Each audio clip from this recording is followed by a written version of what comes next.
2023년 한 해 지역 언론에서는 어떤 내용을 비중 있게 다뤘을까요? 빅데이터 분석을 통해 전남의 주요 키워드를 살펴봤습니다. 코로나19 이후 활력을 되찾은 관광을 비롯해 가뭄과 연관된 주암댐의 수위, 일본 후쿠시마 오염수가 주로 거론됐습니다.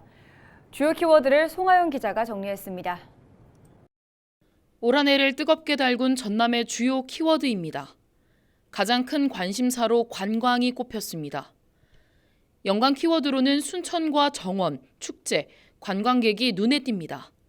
지난 2019년부터 3년 동안 코로나로 인해 큰 타격을 받았던 관광산업이 회복세를 보이면서 이에 대한 관심이 쏟아진 것으로 풀이됩니다. 지난 4월 정원에 삽니다를 주제로 막을 올린 2023 순천만 국제정원 박람회. 12일 만에 방문객 100만 명을 돌파하더니 7개월 동안 누적 방문객 980만 명을 달성하며 흥행에 성공했습니다. 아스콘 도로를 잔디밭으로 조성한 그린 아일랜드와 저류지의 새로운 활용 방안으로 주목받았던 오천 그린 광장. 기후 위기에 맞서 미래 도시의 이정표를 제시했다는 호평이 이어졌습니다. 이 밖에 장흥에서는 여름 대표 축제인 정남진 물축제가, 고흥에서는 녹동항에 밤을 수놓는 드론쇼가 성황리에 마무리되면서 지역에 활기를 더했습니다. 두 번째 키워드로는 주암댐이 떠올랐습니다. 지난해 지속된 가뭄으로 인해 바닥에 가까운 저수율을 보이던 주암댐이 장마철 집중호우로 수위가 상승하면서 높은 관심이 나타난 것으로 분석됩니다. 연관 키워드로는 저수율과 장마, 비와 방류 등이 함께 언급됐습니다. 광주와 전남의 주요 수원지인 주암댐. 지난 4월까지만 해도 20% 수준에 그치던 저수율은 6월과 7월에 내린 집중호우로 3배 이상 급증했습니다.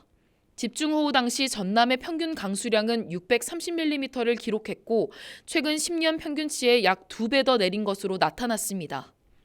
주암댐에서는 한때 초당 1000톤가량의 물이 대량으로 방류되면서 하류 주민들의 침수 피해가 잇따르기도 했습니다. 마지막 키워드는 오염수입니다. 지난 8월 일본 정부가 후쿠시마 원전 오염수를 본격 방류하면서 관련 내용에 대한 기사가 쏟아진 것으로 풀이됩니다. 연관 키워드에는 방사능과 수산물, 어민과 측정기가 함께 떠올랐습니다. 후쿠시마 원전 오염수 방류 이후 비상이 걸린 국내 최대 수산물 산지 전남. 어민들은 오염수 방류 직후 전국 곳곳에서 집회를 열고 수산물 기피 현상에 대한 대책을 촉구했습니다. 이와 함께 전남도와 각 지자체는 수산물 안전성에 대한 소비자 우려를 불식시키기 위한 자구책 마련에 나섰습니다. 여수시는 바닷물 속 방사능을 실시간으로 측정할 수 있는 체계를 구축했습니다. 전남도는 세슘과 삼중수소 등 모든 방사선의 핵종 농도를 확인할 수 있는 장비를 완도에 시범 설치했습니다. 일본 오염수 방류 이후 수산물 안전성에 대한 우려가 갈수록 커지는 가운데 지자체의 대책이 실효성을 거둘 수 있을지 주목됩니다. 지금까지 빅데이터로 보는 2023 전남 주요 이슈였습니다. 헬로티비 뉴스 송하영입니다.